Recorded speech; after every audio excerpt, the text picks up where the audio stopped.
In this section, we are just going to talk to you about adding a product. But before we do that, I just want to get you familiar with how product categories, tags, and attributes work.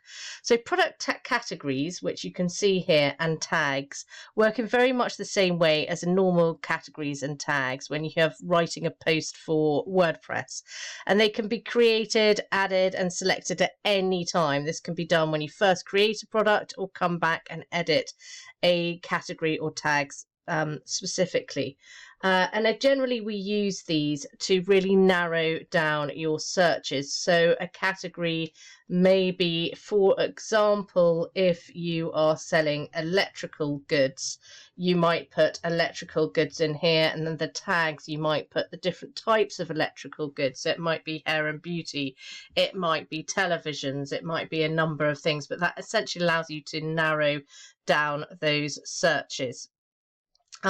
Attributes can be added per product, or you can set up goal attributes for the entire store, which creates a sort of much more layered navigation. And this can be found under the attributes tab, and this might be things like colors, number, cotton,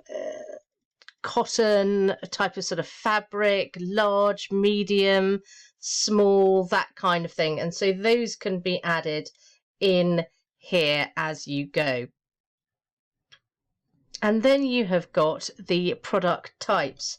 Now, simple products really covers the vast majority of any products you may sell. Simple products are shipped and have no options, for example, a book. Grouped are a collection of related products that can be purchased individually and only consist of simple products, for example, 6 sets of drinking glasses.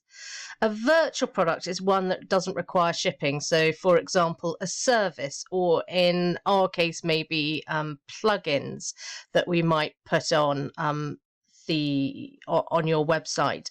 Downloadable would be where you've got a file or someone is given something straight after they have purchased.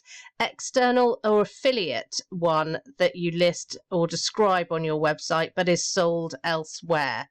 And a variable product, so that's a product with variations where each one may have different SKU, price, stock options, or sizes. For example, a t-shirt.